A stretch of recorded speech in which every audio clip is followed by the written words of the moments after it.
সম্প্রতি নিজের নোবেল শান্তি পুরস্কারের পদকটি ট্রাম্পের হাতে তুলে দেন ভেনেজুয়েলার বিরোধী নেতা মারিয়া করিনা মাচাদো।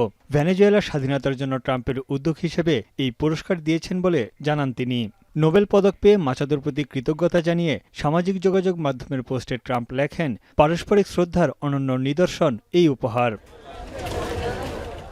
এবার ভেনেজুয়েলায় মাচাদোর ভূমিকা নিয়ে চিন্তাভাবনা করছেন মার্কিন প্রেসিডেন্ট। ট্রাম্প জানান, ভেনেজুয়েলার উন্নতির জন্য মাচাদোকে কিভাবে সম্পৃক্ত করা যায় তা নিয়ে আলোচনা চলছে।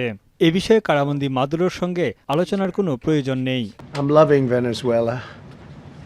They've been working with us so well. It's been so nice.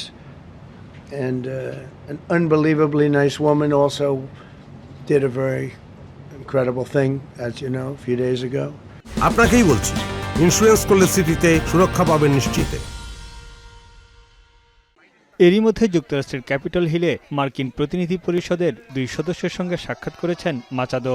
এ সময় তারা মাচাদোর প্রশংসা করে বলেন, ভেনেজুয়েলা এখন পরিবর্তনের মধ্য দিয়ে যাচ্ছে, তবে দেশটির ভবিষ্যৎ নেতৃত্বকে মাদক চক্রের হাত থেকে রক্ষা করতে হবে। শিগগিরই দেশে ফেরার আশা করছেন মাচাদো।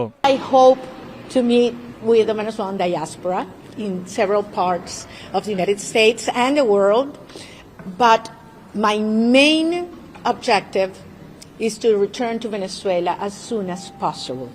সম্প্রতি ভেনেজুয়েলার তেল খোলা বাজারে $50 কোটি বিক্রি করে যুক্তরাষ্ট্র। সেখান থেকে একটি অংশ কাতারের একটি ব্যাংক অ্যাকাউন্টে জমা রাখা হয়।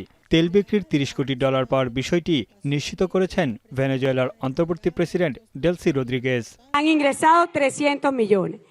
Esos recursos irán para cubrir y financiar el ingreso de nuestros trabajadores y de nuestras trabajadoras. এদিকে ভেনেজুয়েলার সাথে সংশ্লিষ্টতার অভিযোগে ক্যারিবীয় অঞ্চল থেকে আরও একটি তেলের ট্যাঙ্কার জব্দ করেছে মার্কিন বাহিনী। এই নিয়ে 7টি ট্যাঙ্কার জব্দ করল যুক্তরাষ্ট্র। ভেনেজুয়েলার তেল সরবরাহ নিয়ন্ত্রণে ক্যারিবীয় অঞ্চলে প্রায় 1 ডজন যুদ্ধজাহাজ ও হাজার হাজার সেনা মোতায়েন করেছে ট্রাম্প প্রশাসন। নিকোলাস মাদুরোকে অপহরণের পর রাজনৈতিক অস্থিরতার মধ্য দিয়ে যাচ্ছে ভেনেজুয়েলা। মুদ্রাস্ফীতি ও অর্থনৈতিক অস্থিতিশীলতা নিয়ে উদ্বেগের মধ্যে বাসিন্দারা।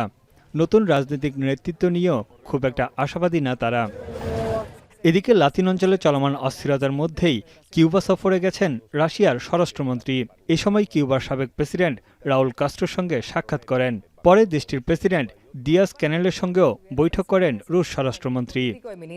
তানভীর চনি, এখন বিশ্ব।